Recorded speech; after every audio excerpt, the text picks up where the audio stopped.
It calls itself the Sunrise City. It was the railroad that first brought people to Fort Pierce, an unremarkable stop now along the Florida East Coast main line. It's a town of fishing boats and seaside cafes, of churches and of small businesses, some thriving, some struggling. It is, in many ways, a typical Florida seaside town. But Fort Pierce was also home to Omar Mateen. The Orlando shooter prayed at this mosque. Everybody got in shock right now, it's like only 2 days. I see him a lot of time, but he just come for pray. He had little boy also with him sometimes, and then he leave. He don't communicate with anybody. This is a community under pressure as America debates whether the problem is gun control or Islamic immigration. How do you feel as a Muslim in America? We just not into much politics, so this country being very nice to us. I never had anything. My kids also grown up in this country, so we love this country. That's why we are here. So if anything, happened to actually this country, so we feel bad about it. The thing is that Omar Mateen isn't the only person to have worshipped at this mosque who's been connected to Islamic extremism.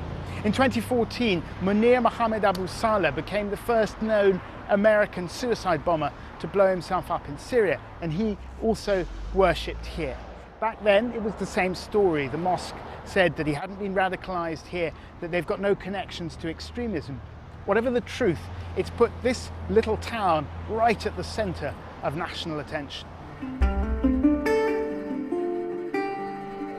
Orlando was the deadliest shooting in this country's history. But there's been a mass shooting in America almost every day this month, and this is a pretty normal month. For some, the solution is simple: restrict the sale of guns.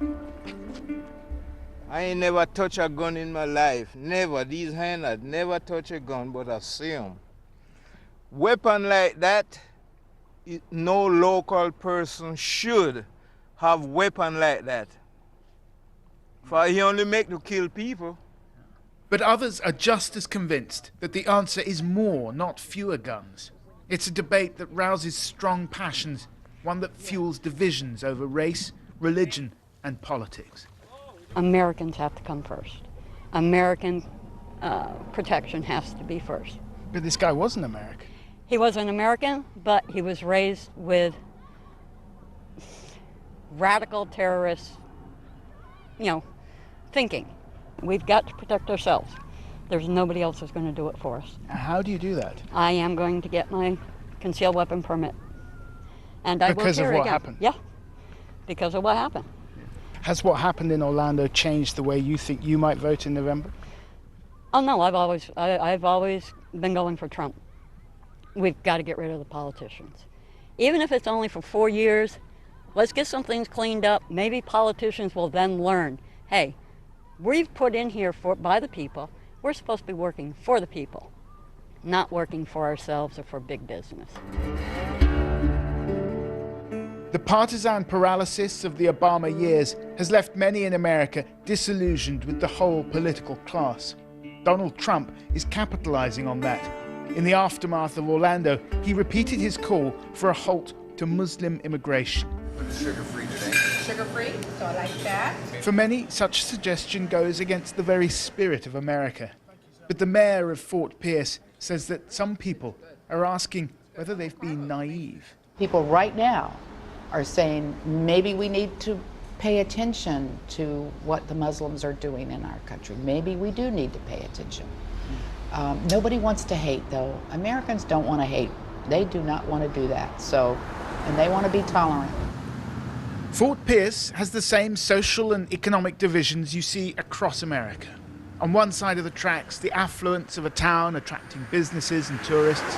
On the other, the poverty of a country still suffering the after effects of economic crisis. Florida is a swing state. It voted Bush in 2000, remember the hanging chads, and Bush again in 2004. And then it voted Obama in both 2008 and 2012, again by a really tight margin. And so events like the shooting in Florida really have the capacity to change, to determine the outcome of elections. What they do is they store the orange juice in here, and on the other side of the wall is where they actually bottle it. Natalie's Orchid Island Juice Company produces 3,000 litres of Florida orange juice per week. It's a typical small family-owned business. The eponymous Natalie says the tragedy in Orlando is having a polarizing effect. People do come together, people do mourn, and they do support each other, and they do want to see our country as a whole succeed.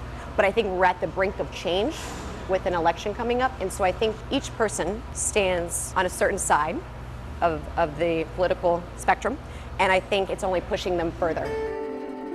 Investigators are still trying to figure out what exactly turned a man from Fort Pierce into a mass murderer. November's election is still some way off, but already the tragedy in Orlando has made its imprint on the campaign.